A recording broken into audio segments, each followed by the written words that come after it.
Bonjour mes amis gladiateurs, j'espère que vous allez bien. Encore une vidéo de moi dans laquelle là, je vais traiter plutôt exclusivement de finances, gestion de ses finances, finances personnelles d'une manière générale. Donc c'est une synthèse que j'ai faite qui est tirée d'un certain nombre d'ouvrages sur le sujet. Donc on parle d'éducation financière. Mais tout de suite et avant de poursuivre, je vous invite à cliquer sur le lien qui se trouve juste en bas, me laisser votre prénom, votre adresse email. Ça nous permettra de rester en contact et de vous informer avant les autres du nouveau contenu que je publie en finance, business et carrière, bien sûr, investissement et d'une manière générale préparation mentale pour atteindre la meilleure version de vous-même. Voilà.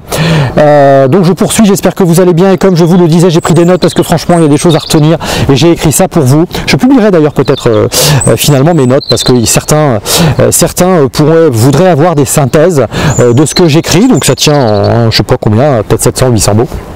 Ça peut vous permettre de le garder à portée de main. Alors, la première des leçons, déjà, c'est de se taire et d'écouter. Voilà.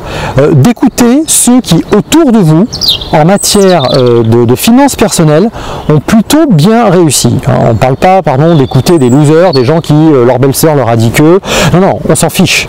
Ce qu'on veut, c'est écouter ceux qui ont déjà réussi. Bon, on ne les entend pas, la grande différence, quand on entend, c'est qu'on laisse simplement parler. Là, on va les écouter. Alors, concrètement, quelles étaient vos motivations, qu'est-ce que vous avez mis en place, quels résultats vous avez obtenus, quelles difficultés vous avez rencontrées, comment vous les avez dépassées, etc. Là, c'est inspirant et là, c'est intéressant. Et donc, on s'entoure de ce genre de personnes. Deuxième situation, deuxième leçon. Si vous regardez un petit peu vos finances, vous allez vous apercevoir que bien souvent, la première chose que vous faites, lorsque l'argent rentre, la première chose que vous faites, c'est que vous payez les autres. Regardez bien, vous payez d'abord votre loyer ou votre remboursement de prêt habitat par exemple, vous payez vos impôts éventuellement, en tout cas je vous le souhaite, vous allez payer un certain nombre de charges, voilà, celui qui vous alimente, etc., etc. Et vous, éventuellement, vous arrivez à la fin. Donc, la première des choses, c'est que vous allez devoir vous créer une espèce que je vais appeler la personal tax, la taxe personnelle. Excusez-moi, je vais dire en anglais parce que je lis plein de trucs en anglais en ce moment. Et vous allez donc, personal fee, vous allez vous créer une espèce de taxe personnelle. Vous réfléchissez pas, c'est-à-dire que si vous aviez, vous receviez demain matin, tous les mois, en disant taxe personnelle, sécurité financière, 15%, il faudrait les payer, vous râleriez, mais vous les payeriez, d'accord? Donc ça, vous l'imposez. Alors on va me dire, oui, mais c'est compliqué, j'ai du mal à gagner ma vie. Ok, on va en parler après. Donc, on va casser les dépenses, mais d'abord on met l'argent de côté et après on va chercher avec ce qui reste, toujours pareil, à se loger, à faire tout le reste. C'est ça. Là, en moyenne, les Français épargnent entre 16 et 19% de leurs revenus. Il faut que vous ayez ça en tête, y compris ceux qui ont les revenus les plus faibles. Donc, troisième leçon, acheter des passifs en dernier. C'est quoi les passifs? Les passifs, c'est toutes ces choses qui vous retirent de l'argent. Ça peut être des biens, ça peut être des services, mais ça vous retire de l'argent tout le temps, toute l'année, contrairement aux actifs qui vous font rentrer de l'argent. Un exemple, tiens, vous êtes chauffeur de taxi. Votre voiture, finalement, est un actif. C'est un outil de travail même, mais il vous fait rentrer de l'argent. Cette même voiture, à titre individuel, vous fait perdre de l'argent. Tous les mois, vous ressortez de l'argent pour cette voiture, pour la faire rouler, pour l'entretenir, pour l'assurer. Voilà. Et puis, il y a la décote de la voiture. Donc, quand vous allez en changer, il faudra en remettre une partie.